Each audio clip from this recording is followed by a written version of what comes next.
Hi, this is Jen with Unchained Crochet. If you haven't done it yet, don't forget to subscribe and hit the bell to see more items and tutorials like this. Welcome back to part 2 of the larger than life wrap slash shawl, depending on what you want to call it. I had previously, on the first of the series, I was working a different piece. I gave that swatch to my friend who was visiting that day so that she would have that for her reference. So I have started another larger than life wrap for one of my granddaughters. And so that's what you'll see here, but your piece should look something like this, but larger.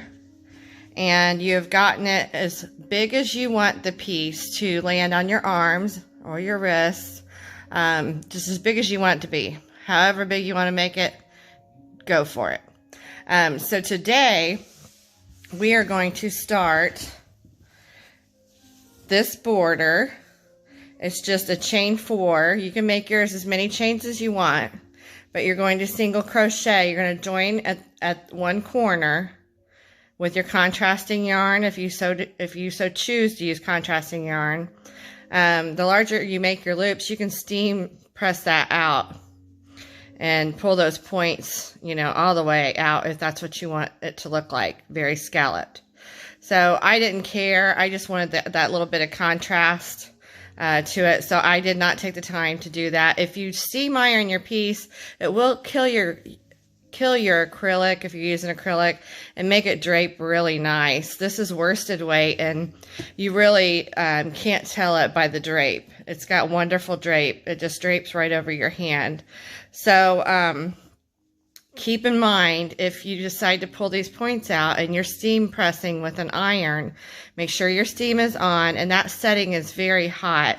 I would suggest that you use like the tip of your crochet hook to pull each point out and press it separately. I used to use for my knitting and pulling points out and pressing those, I used to use the tip of a metal double pointed needle. So if you have knitting needles on hand, even if you don't use them for knitting, you can use them for this. Hold on, I got fiber in my mouth. Okay.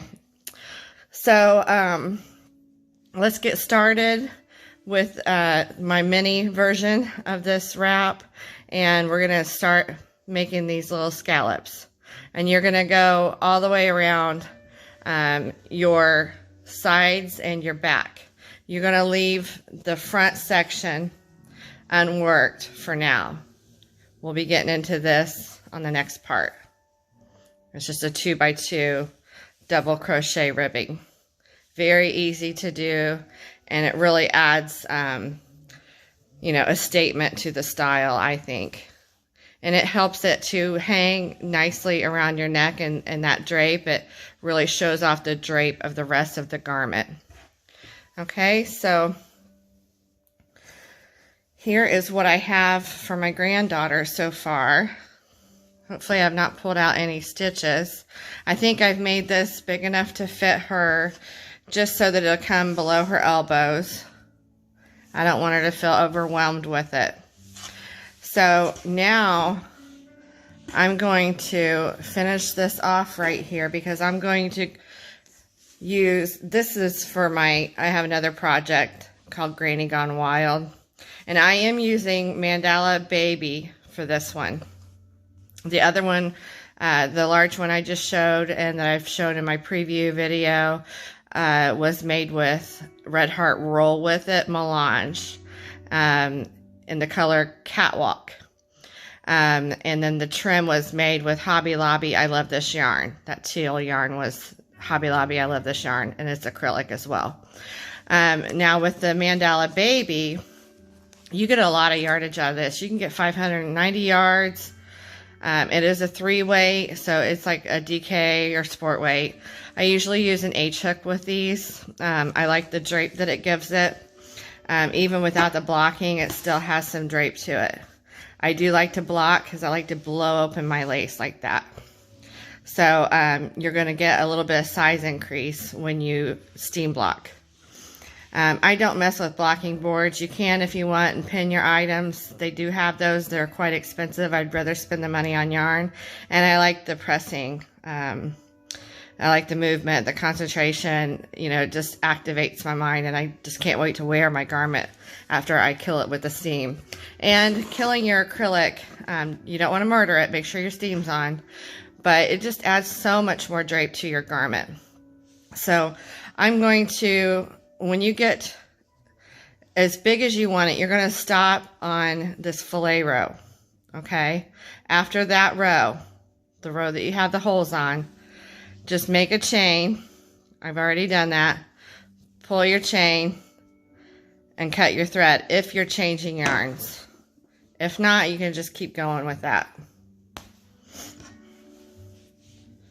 I just snapped mine. Okay, so we're going to attach our contrast yarn.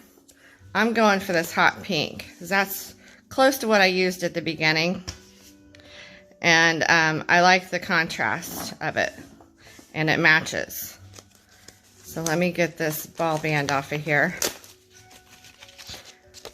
This is just extra. I had bought 4 of these for my Season of the Granny Gone Wild top. So that is going to be in a soon upcoming tutorial series. So for now, if you're attaching a new yarn, leave yourself a good amount of tail. I usually leave 6 to 8 inches for those that are newer to crochet. And to make a slip knot, go over your finger, pinch it there. There's many ways to do a slip knot. That's just how I do mine. Behind there, give it a twist. Hold your little V that you've made, your little triangle, and then pull that loop through the other that you just made. And tighten it up. And you can snug that up to your crochet hook. I would just leave a little bit of slack so that it moves on your hook. So now we're going to, I like to join with a slip stitch. I don't like the standing single crochet to attach. And you're going to go into this first edge stitch. That's one of your treble stitches that you ended your last row with.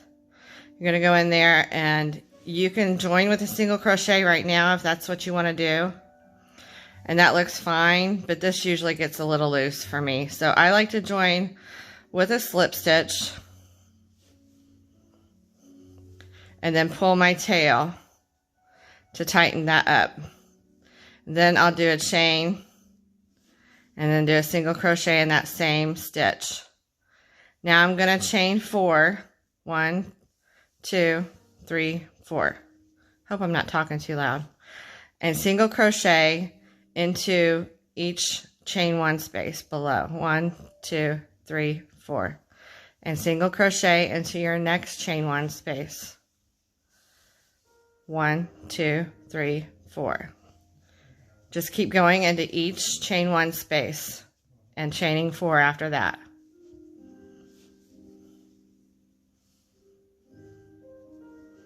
If you're right-handed, I want to remind you, you can use a face mirror held up to your monitor,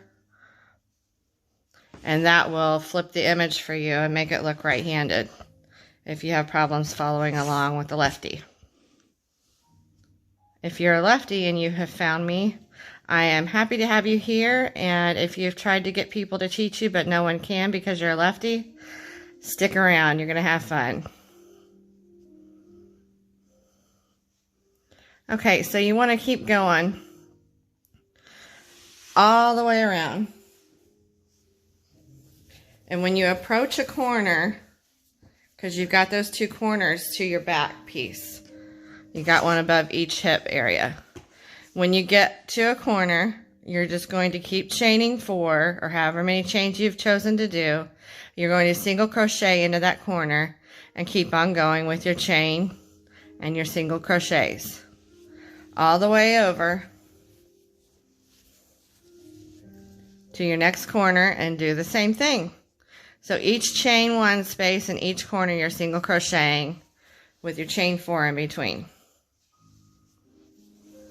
Until you get to your other side, your other front corner. Okay, I want you to stop with that single crochet, but do not cut your thread. Okay, so I'm going to pause here and I'm going to get to this other corner and you're going to do the same. So go ahead and pause the video here. Okay, I have not made it to my corner yet and I just found a knot here. It's just a little tiny knot where they had joined the yarn at the mill. Normally they do what we call a magic knot. And those knots are stable. I pulled on this one, it came right apart. So I want to show you right here real quick, if you come across this problem, how to remedy that. So lay one yarn over the other. You can just hold it in your hand like that. Take the other one and wrap it around that one. And then take that loop through, that tail through that own loop right there. So you're just wrapping and tying it around the other strand. Now take the strand you wrapped and do the same to the one you just tied. We're just laying it down. Let me get it on the desk here. You're just laying it over it. Go under so it's wrapped around there. And then pass it through its own loop. So you're tying them essentially with just a little slip knot around each other. Give them both a little tug, make them good and tight, and then take your working yarn from both ends there and pull that knot together tightly. Now double tie it.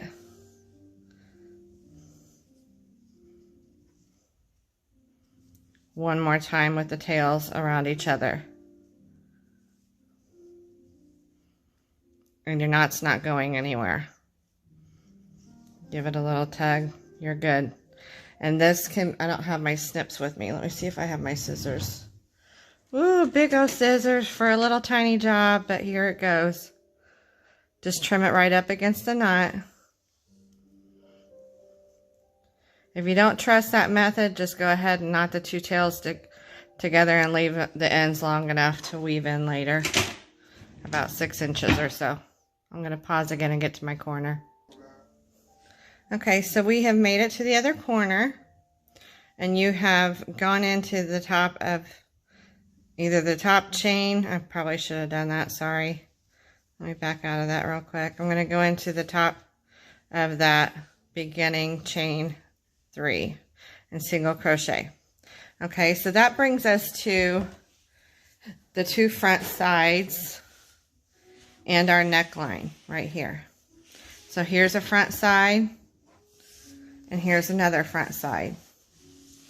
All right, so what we're going to do here is we are going to start out, this is a 2x2 rib, so we're going to start out with a chain 2 for our first double crochet. Then we're going to evenly space double crochets all the way down. I usually place a double crochet on each side of a double crochet and each little eye you see right there. And if you have one where you come across, a triple crochet, go ahead and place 2 if they fit. If it looks like it's not too crowded, you don't want to make it ruffle. I'm going back here and I'm going to put 2 in this one or 2 in that top chain, because I don't like the way it's leaving this gap here. Can you see that? Different yarns behave different ways. This yarn is not full enough to leave that much of a gap. So that's my first double crochet with my chain 2.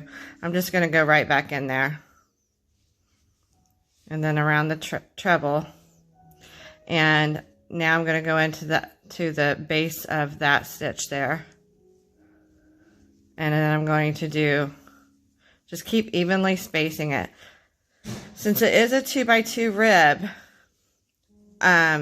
you're going to do front post double crochets later on the next row, and you're going to do back post double crochets, 2 of each. 2 front posts, 2 back posts, 2 front posts, 2 back posts. Right now we're just establishing our neckline and front. So don't worry though, if you are short one, you can eat up one, or you can add another stitch. Okay, see how that's looking right there? That should be fine. They will even out in the wash, so to speak. So I'm basically doing 2 double around each treble, and then I'm doing 1 in each eye, okay? Each base of a stitch. If it looks like a long stitch, go ahead and place 2. You don't have to totally fill it up though. You're gonna get that ribbing look. It's gonna have that accordion look to it with the bigger yarn. You don't want to overcrowd that right now. You don't want it ruffling. You want your piece to lay nice and flat. And you can pull your stitches, get them level, stretch them out a little bit, and it'll do a little bit more leveling up, you know, this edge here as we do our second row. So just keep going like this until you get up into your neckline. And you know what? Your neckline, don't place too many stitches around the nape of the neck, okay? Unless you want it to have more of a flared fold to it at the neckline, that's fine too. The more stitches you place in that, the more it's going to want to roll out and over on itself. So that's up to you how you want that to look. I'm just going to stay consistent and keep doing what I'm doing and just evenly space mine out through that section right there. Okay, so keep going all the way across to your other point. And don't worry, you can go into this stitch here, your first single crochet, if that's what you want to do. Whatever you need to do to make it look consistent with a big color change. So I'll probably be going into this as my last stitch, okay, where I started the trim. I'm going to pause here and get to the end of this row, and then we'll do row 2. Okay, I have reached my neck. I just want to say this real quick so that you can see you don't have to go into that one strand of that eye. You can go in between the stitches just like that and go around your beginning chain. That's all I'm doing with that. And as I get to this long tail that I started with, I'm just going to crochet around that, holding it alongside. And again, still my spacing is still about the same. Okay, any of these other little spaces, those will disappear along the sides as you do your double rib. Okay, so just keep going to your end. Okay, I've made it to my end, and I want you to see what it looks like if you have contrasting yarn. If that edge doesn't bother you, that's fine. It bothers me. So I'm not really particular, but I know that I can do it better and easily. So I'm just going to double crochet on my last one, and I'm going to go into the base of this somewhere on the pink and kind of bring it up to height with the rest. Since I'm reaching down for it, just pull a little bit up on your needle so that you're flush with the rest of your row, or thereabouts. So after that, you're going to chain 2, and I don't even know how many double crochet I have across the neckline in the front. Don't care. I'm going to make it work, and you can too. This is about breaking free from patterns. This is a tutorial, it's not a pattern. I want to help you learn to design on your own, or if what you're wanting to do is learn to make things work, learn to make things fit for you or family or friends, then you're in the right spot. So part of making it work is being intuitive and doing your own thing. All right, so I've chained 2 for my first double crochet. If you want to keep your point going, you can do that, but I would suggest you chain 3 just like you did with the rest of the shawl. All right, you can keep it going to a point, but then you're going to also have to be adding stitches and staying in pattern with your rib. I'm choosing not to do that. I did not do that on the other. I'm not going to keep the edge growing down to keep that point going. It's just not worth it for me. It will add more stitches, and I want to keep my stripe with my hot pink. I don't want to add stitches and run out of that hot pink. So I've chained 2, and now I'm going to go in. You can either go into the front or the back post of the next stitch. It doesn't matter. All right. I'm going to go into the front. I usually start with my front for some reason. Now I'm going to wrap and double crochet around the back post of the next stitch and the one after that. So the first one counted as your first front post stitch. The second one, you did a front post stitch. Then you're going to do 2. This is the second one. Going in behind and up through the front. You're going around the back post of that double crochet. And you're double crocheting around it. It helps to firmly hold this base and turn your fabric either away from you for the front post or toward you for the back post. So I'm doing 2 by 2, 2 by 2, 2 front, 2 back. Sorry.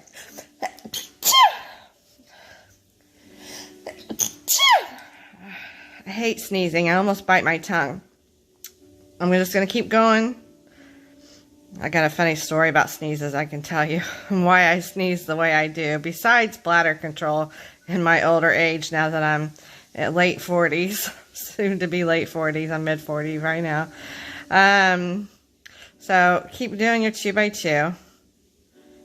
If you mess one up, don't worry about it so much. You can fix it on the next row. If you say I only did 1 back post double crochet and should have done 2, don't worry about it. I wouldn't worry about it. I would just keep on going. Nobody's going to come up to you and say, oh, you missed a back post double crochet. They're looking at your whole garment. So if it bothers you, fix it. If it doesn't, keep it moving. So back to my sneeze story.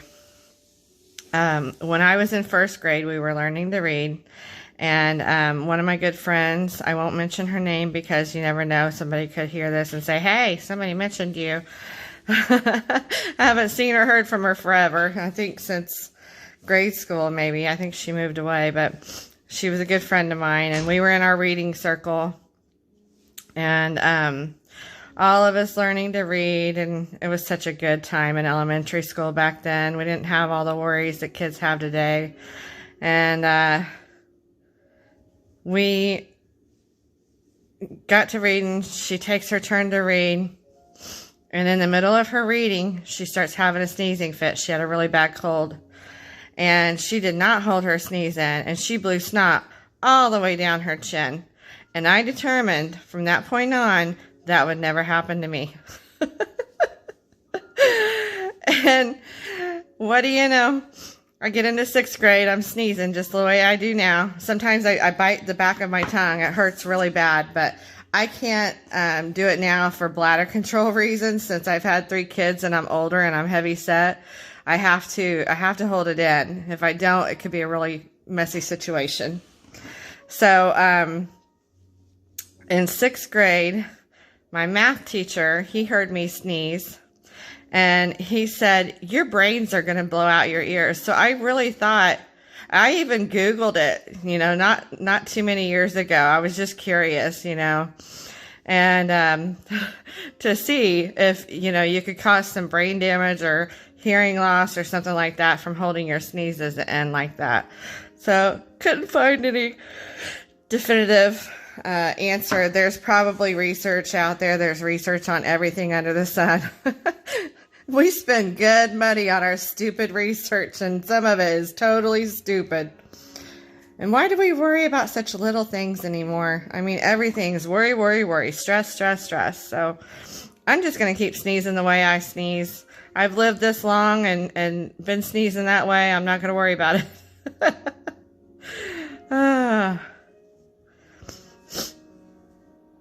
Oops. Whoopsie whoopsie. Okay.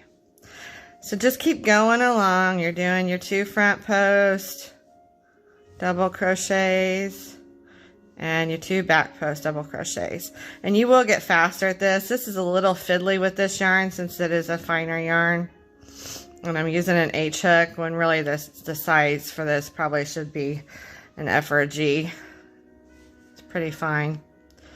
So I am not going to get a really deep accordion rib like I did with the other. Although I do like the way this is looking. It's more of a lacy rib. And that's okay. I also want to tell you, you can make this as deep as you want. Myself being bigger, I feel like a thicker border is better. A skinny contrasting border would, by proportion, make you potentially look larger. Same thing with being larger and carrying a bigger purse as opposed to a small purse like on your hip. So it kind of is like gives you that Laurel Hardy, hey, look here, look how big and how small, look how big and how small. So if your size bothers you, then consider that the bigger border would probably be a better choice, in my opinion. So this is a tail I need to trim off there somewhere. Okay, so you can see the ribbing. I've got flex in mine, and I love that. I also want to tell you how you can do a buttonhole at this stage, okay? So I would not do the buttonhole. Try to space it evenly within, or you could do a loop later on if you just want to chain and do a loop on your last row, which I may do here for hers. You can do that on your last row of your ribbing and have a nice little button loop. That's probably what I'm going to do. If you want it midway, though, place it midway between your rows. So let's just pretend I've made it to the other corner. I want to finish this tutorial up and not be sitting here on this tutorial all night. So we're going to pretend I made it all the way to the other corner, and I've turned and I'm going back. So when you get back, you've got into your last double crochet. Let me get untangled here.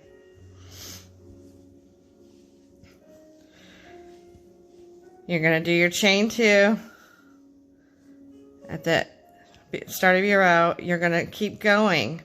If you come to what looks like a front post double crochet, see this is the back side, and before that was a back post double crochet, but since you've turned, that is now front post. So we're going to go front post. If it looks like a front post, do a front post. If it looks like a back post, and your back post will have the tops of the stitches riding along in between. So if it looks like a back post, do a back post. If it looks like a front post when you come to it, do a front post. If you don't, you're going to get kind of more of a basket weave look to it, and that's okay too. If you like that, do it. It might just be a happy mistake, as Bob Ross the painter would have said. If you like making a happy little basket weave stitch, make you a happy little basket weave stitch.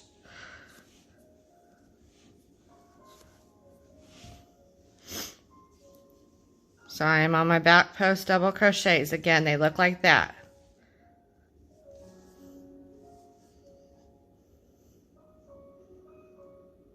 Fiddly, fiddly. Fiddly do. Alright. Now I'm at my 2 front posts. And the front posts will be very obvious to you. See how they ride up above the rest? So, say I'm going to do 6 rows deep, which is probably close to what I did on my other one for me. And I think a good place to do a buttonhole would be just do a two chain buttonhole right over a pair of front or back post double crochets. Just pick a pair. See, chain 2, and then go back to doing your front post, or back post, front post, back post. So I've gone from front post to front post and left a hole. That will leave you a good space for about a 2.5 inch button to get through there and stay fastened. It would be too big of a space for like a 1 inch button. Your button's going to come undone very easily, or because this is going to get stretched out too. You would want at least double that, I think, for a button size. So if you want to do that and leave a buttonhole, go ahead and do that. I would do that like your third row if you're doing 5 or 6 rows of this stitch. Okay, and then when you come back, let's say I reach the end and I turn and come back. Right now we're just working on the buttonhole. Don't copy me unless you're doing a buttonhole and you've gotten to that point where you want to do a buttonhole. Or you could pause this, or you can come back to it later. Keep doing in pattern. And when you come to your buttonhole, just put 2 double crochet around that chain 2 space. If you need a little smaller buttonhole, do chain 1 and go ahead and put your 2 double crochet there. Just remember, and I think I made a boo-boo. I did. Right here, I should have done a back post.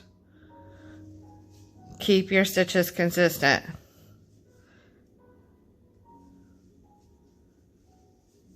So I'm going to do the 2 double around that chain 2 space. And then I'm going to go back to doing my back post double crochet, because that's what it looks like from this side.